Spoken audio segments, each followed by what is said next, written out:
What's going on, everybody? I got this 2001 Chevy Silverado here, 1500 with the 5.3, and I bought it with misfire, not knowing exactly what caused the misfire. And when I got it, I was dumb. I didn't have my scan tool with me.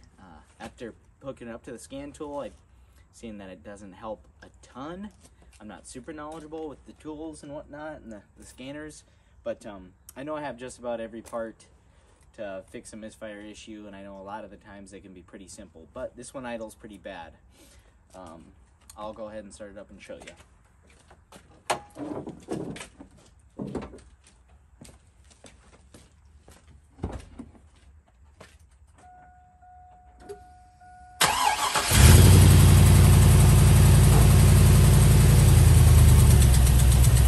First few seconds of idling, it idles good.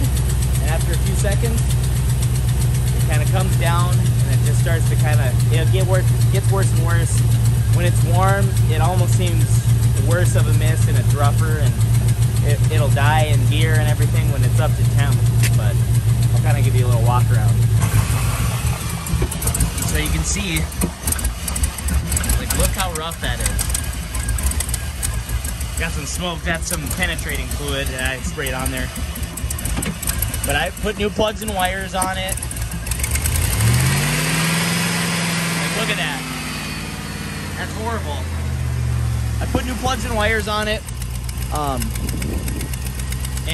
Obviously there's a big, pretty decent exhaust manifold gasket leak there, but I'll get to that later. Plugs and wires on it. I did the basics. I checked for vacuum leaks all over the place. I inspected it visually, put my hands on stuff, try to feel for like different noise changes, if there was rushing air for a vacuum leak. I checked all my hose clamps and everything, and looking on the forums and checking with Facebook groups.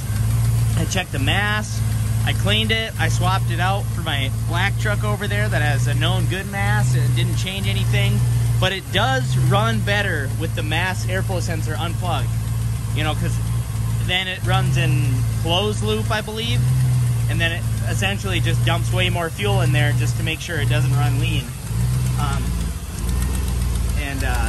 I checked my fuel pressure as well. That's safe, but I was double checking all my vacuum leaks. Let me go ahead and shut this off and I'll talk a little easier. Before I shut her off, I'll kind of give you the exhaust. I mean, that's just terrible. The long-term fuel trims were just insane. This thing's beat up. I bought it cheap, but the long-term fuel trims are just, maxed out at 25 or whatever. It's just dumping as much fuel in it as can. It's running lean, but I'll shut her off here.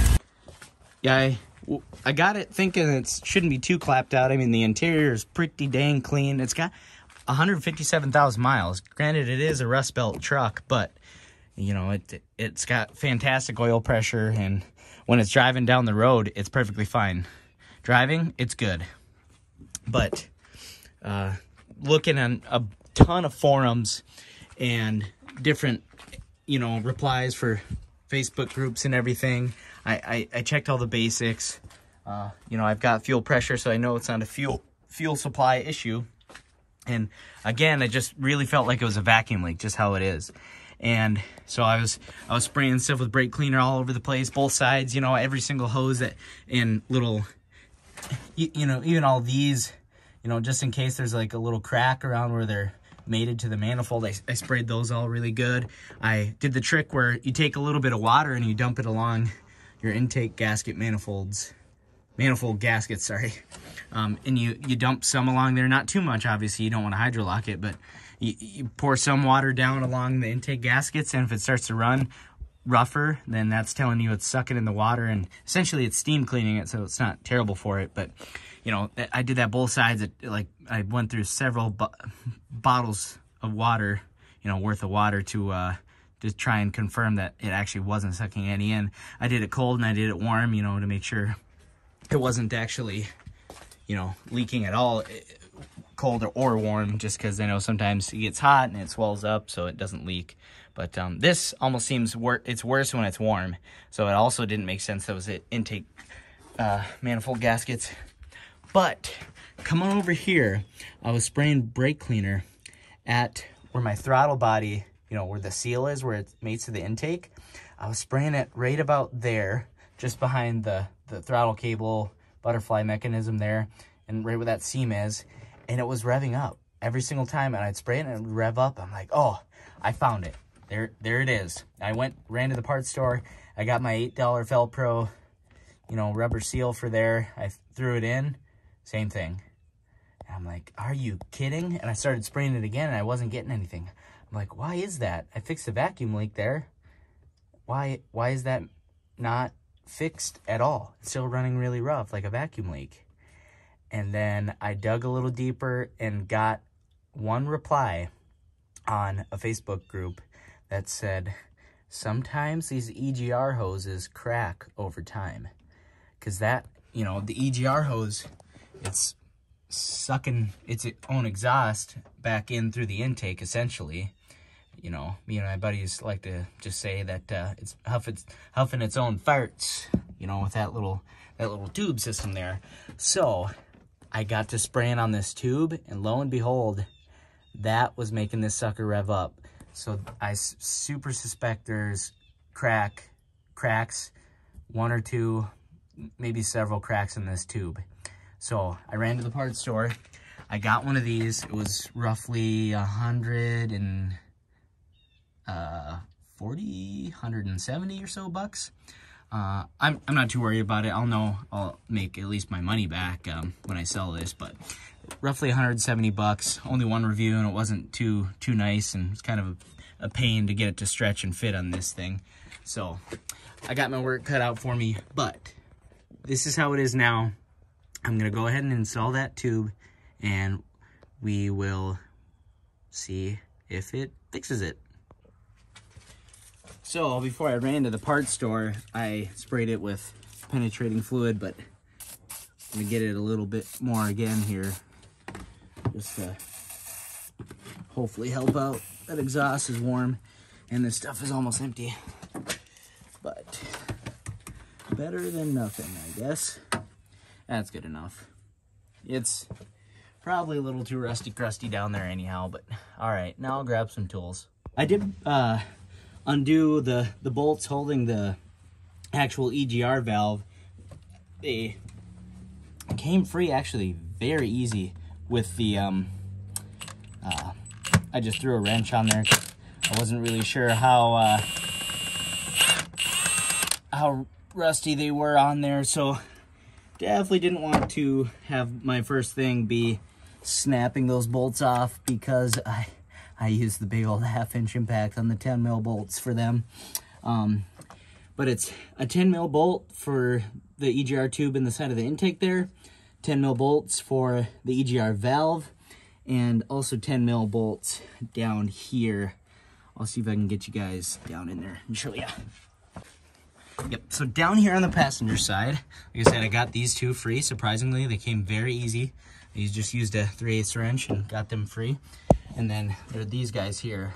I put some of my Gibbs penetrating fluid on there because the exhaust is still kind of warm, and this stuff doesn't evaporate as easy as like liquid wrench and just some of the other ones. I'm sure there's more penetrating fluids that are good with heat and everything. And also Gibbs is very, very resistant to being flammable if you apply penetrating fluid and then also heat.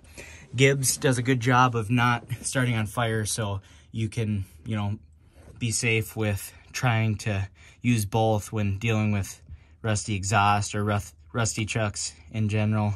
I know it's a struggle sometimes here in the Rust Belt, so that stuff works pretty dang good. But this is really, really crusty. Oh, where are we? Right here. This is so crusty. So I'm going to try and get a wire brush on there, maybe to knock some of the stuff around the actual bolt head and maybe the threads back there, and see if I can clean it up just to make sure I get a good bite with the socket and not turn it into a rivet and make it a bigger mess than it has to be. And there's also another one underneath, and that one's going to be a real pain to get at, but we'll start with the top one and go from there. Okay, well, the steel wire brush seemed to have done nothing to clean up that bolt head or the threads. I mean, there's a lot of scale on it from years of buildup, I guess, and all the heat cycles. Ooh, this, for a 10 mil, that's pretty loose. That don't seem like a 10 mil. Oh, that may be a 9. Let me grab a 9.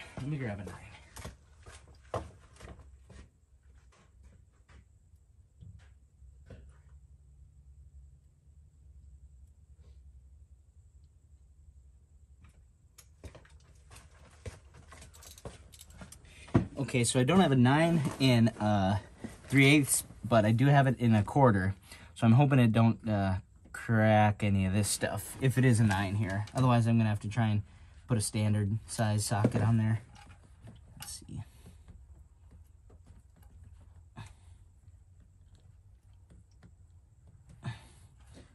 I feel like that does want to go on there.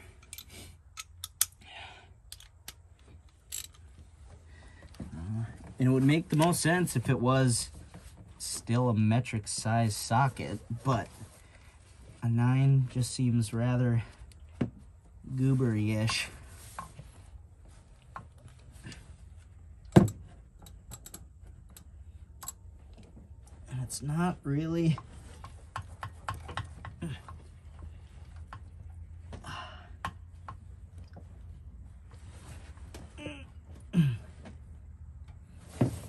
I'm gonna try and get a shorter extension and then grab a hammer and try and tap it on.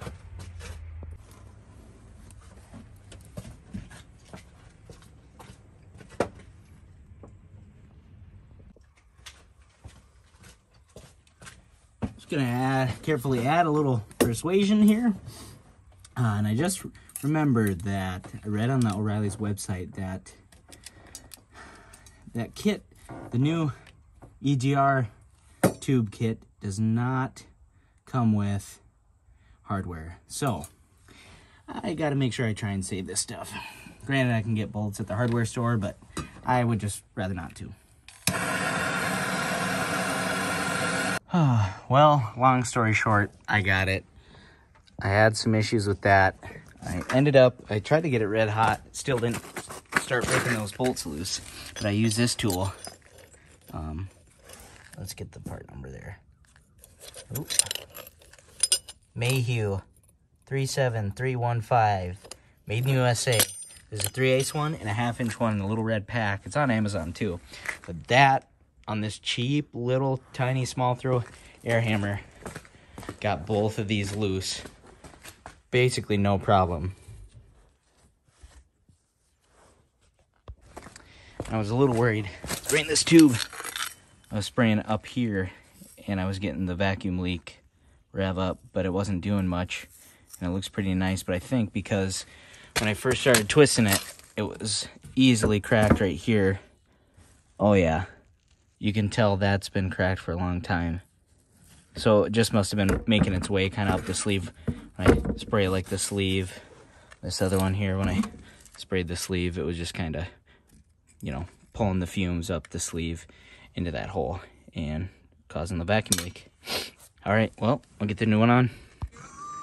Well, I got it all on off camera. Sorry, I know I'm a POS, but hopefully that's the fix. I got some exhaust gasket sealer crap in there just to fill any of the little crappy crusty holes in the rust and imperfections of there, so it don't exhaust tick or nothing. The other side still ticks good. I guess it will either way. Because I need to get those one of them little cheap manifold sealer craps that go bolt on around the head and push on the manifold. You know, I don't got the means to take the bolt out. You know, no welder or nothing like that. But anyhow, I guess I'll start her up and see if she's fixed. Moment of truth. Oh, not good.